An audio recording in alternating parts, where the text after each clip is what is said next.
बेलपत्र का जो विधान बताया कि बेलपत्र 9 जगह पर चढ़ाने पर भगवान शंकर अधिक प्रिय होकर प्रसन्नता का भाव रखकर वर देते हैं। इसी तरह शमी पत्र का महाराज लिंग पुराण के अंतर्गत और नर्मदा पुराण के अंतर्गत दोनों में शमी पत्र की पत्ती का बड़ा व्याख्यान है। तो हमारे जो शास्त्र कर रहे हैं, हमारे यहाँ जो पुराण वर्णन कर रही है, नर्मदा पुराण, लिंग पुराण, शिव पुराण, ये जो वर्णन कर रही है वो व्याख्यान कर रही है कि शमी पत्र की जो पत्तियां होती हैं उन पत्तियों को 41, 31, 21, 11 इसमें 3, 5, 7, 9 का भाव नहीं है। इसमें 3, 5, 9, 7 का भाव नहीं, इसमें सीधे 11, 21, 31, 41, 51 ये पत्तियों को लेकर हस्तकमल की मध्यस्थ भाग में रखकर, हस्तकमल की मध्यस्थ भाग में उसको रखकर, दूसरा हस्तकमल हाथ पर रखकर भगवान शंकर गौरी शंकर का स्मरण कर कर, भगवान शंकर गौरी शंकर का स्मरण कर कर भगवान शिव को जो शमी पत्र समर्पित कर देता है और उसी हस्तकमल को समर्पित कर कर अपने हृदय से उस हाथ को वापस लगा लेता है, उसकी मनोकामना भगवान शंकर पूर्ण कर देते हैं। श्रावण के महीने में शमी पत्र कब चढ़ाना चाहिए? तो कहा जब श्रावण के महीने में प्रदोष पड़े, शनि प्रदोष तो अब की बारी आ रही है, परंतु जब श्रावण के महीने में प्रदोष पड़े और श्रावण के महीने में जब प्रदोष पड़े तो शमी पत्र को हस्त कमल में लेकर 21 हो, 11 हो, 31 हो, 41 हो, ऐसा भाव रखकर हृदय चित्त रमाकर उसको समर्पित कर। कल मंत्र आपको बताया था, पुरुष ओम नमः शिवाय बोले और नारी नमः शिवाय ओम बोले। स्त्रियों को ओम नमः शिवाय बोलने की अपेक्षा नमः शिवाय ओम बोलने पर फल की अधिक प्राप्ति। 21 दुर्वा के 108 बंडल बना लो। अगर एग्जाम में बैठ रहे हो, सरकारी परीक्षा में बैठ रहे हो, पास नहीं हो रहे, नौकरी नहीं लग रही, बहुत जगह इंटरव्यू दे दिया, 21 दुर्वा के 108 बंडल बनाओ, उसकी माला बनाओ और देवी के मंदिर में, माता जगदम्बा के मंदिर में, अर्थात जहां शंकर पार्वती पूर्ण परिवार विराजमान हो, ऐसे देवी के मंदिर में गणेश जी के गले में वो माला अर्पण करिया है, अपना नाम बोलकर और जिस एग्जाम में बैठ रहे हैं उसका भाव वर्णन कर महाराज, और वहीं से एक पुष्प लेकर अपने कमरे में जहां पढ़ते हो कांच की प्लेट में उस फूल को रख दीजिए और दूसरे दिन एग्जाम के लिए चले जाइए, आपको उसका फल अवश्य मिलेगा। गणेश जी महाराज ने कश्यप ऋषि से कहा, सुनो कश्यप बाबा, आपने मुझे दुर्वा समर्पित करी है, ये दुर्वा जो मुझे देगा वो वैभव प्राप्त करेगा, जो दुर्वा मुझे समर्पित करेगा उसके जीवन में रोग दूर हटेगा। कुएं के पास की सफेद दुर्वा, यदि 41 दुर्वा प्रत्येक बुधवार को गांठ लगाकर गणेश जी को समर्पित कर कर वापिस उठाकर उस दुर्वा को खाली पेट, आपके घर में भी गणेश जी होंगे, उनको समर्पित करो, खाली पेट इस दुर्वा को केवल चबा चबा कर खा लो और आधे घंटे बाद पानी को पी लो। बुधवार की बुधवार 5 बुधवार करना, गणेश जी को चढ़ाना, सफेद दुर्वा को गणेश जी को समर्पित कर कर चबा चबा कर खाना। उदर की प्रॉब्लम, जो भी मसा आदि की प्रॉब्लम होती है उदर से जुड़ी हुई होती है, जिस चीज से जुड़ी होगी, पेट की जितनी प्रॉब्लम होगी, आपको जितनी भी प्रॉब्लम होगी वो सारी 5 बुधवार करना, छठे बुधवार को जरूरत ही नहीं पड़ेगी। में भी अगर आपकी कोई कामना है, आपकी अगर इच्छा है, आपका मन है तो जगत जननी की आराधना करो। पति और पत्नी में अगर क्लेश है तो जगदम्बा के मंदिर में मक्खन चढ़ाओ, प्रेम बढ़ जाएगा। आपको लगता है कि पति कोई अन्य स्त्री से लगा हुआ है या परिवार टूट रहा है, तलाक तक पहुंच गया है, तो माता के मंदिर में आप ध्वजा लगवाइए, उस ध्वजा पर मक्खन लगाकर लगवाइए, आपको लाभ मिलेगा। महाराज, यदि आपको लगता है कि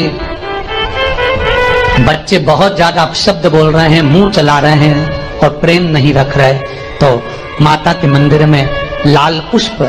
लाल चंदन और लाल चूड़ी माँ को समर्पित करिए, प्रेम बढ़ेगा।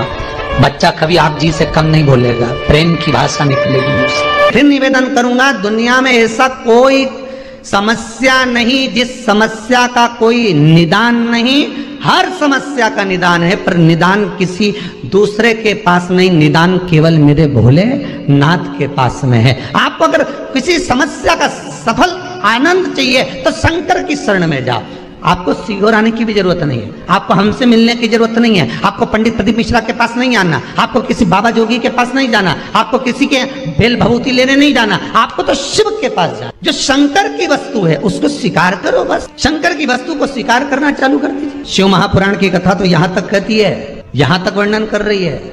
जिस व्यक्ति की नौकरी नहीं लगती, सर्विस नहीं लगती, हर जगह पर अप्लाई कर रहा है, बार बार इंटरव्यू देने जा रहा है, लगातार उसको फलता प्राप्ति नहीं हो रही है, तो धतूरा ढूंढो। धतूरा कहीं बाजार में नहीं मिलेगा, किसी वृक्ष से धतूरा तोड़ लिया, कुछ मत चढ़ा, तू शंकर जी के मंदिर में जाकर तेरा नाम और गोत्र बोल और शिव जी को धतूरा चढ़ाना चालू कर दे और बाबा से विनती कर,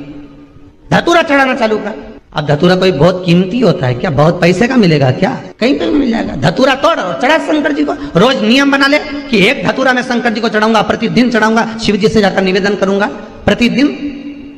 शंकर जी की प्रिय वस्तु में धतूरा, बेलपत्र आदि आदि की तो है, चढ़ा रोज एक धतूरा। कोई विशेष परीक्षा है आपकी, आप चाहते हो कि इस परीक्षा में मैं पास हो जाऊं और बहुत जरूरी है मेरा पास होना, मैं बहुत बार दे चुका हूं, बहुत बार दे चुकी हूं, तो प्रयास करना। एग्जाम के पहले त्रिपुरा सुंदरी माता का नाम लेकर उत्तर की ओर मुख कर कर गन्ने का रस, शुगर का रस, गन्ने का रस, इक का रस लेकर दोनों हाथों में कलश में भरकर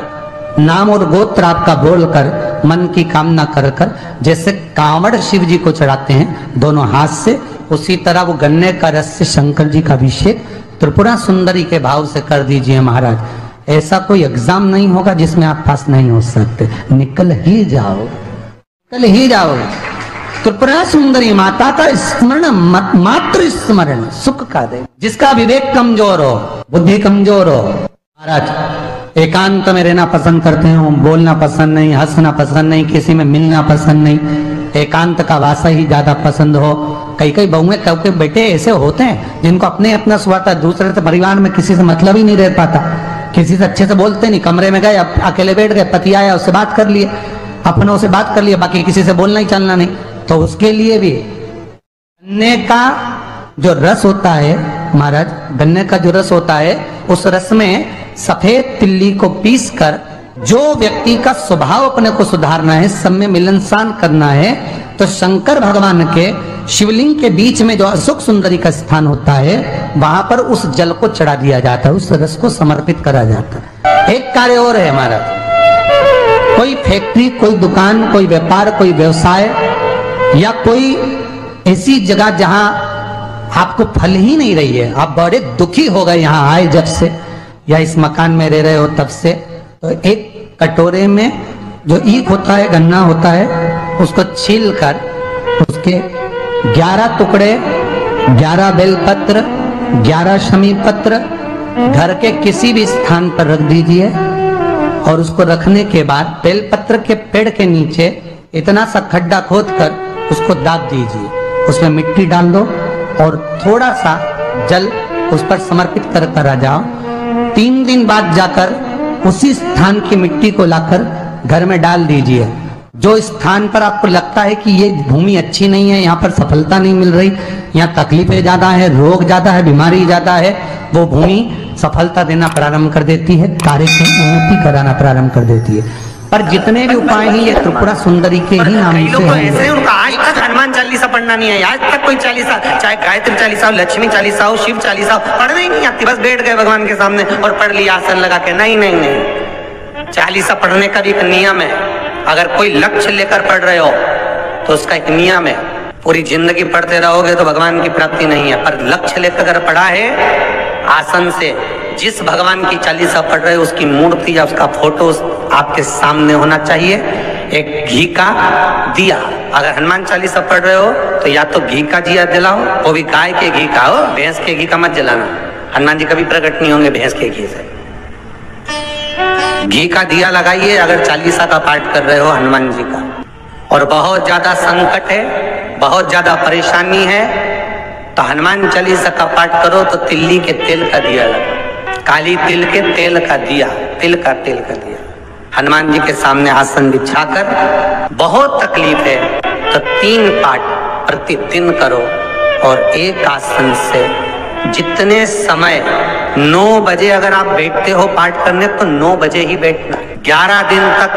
प्रतिदिन 3 पाठ रोज करो। एक पानी का लोटा, कलश, तांबे का जल अर्थात तांबे का लोटा हो, स्टील का लोटा हो, तुम्हारे पास जो कलश हो उसमें जल भरकर, एक सिक्का उसमें पटक कर, एक लौंग पटक कर प्लेट से ढक कर रख दो और प्रतिदिन बस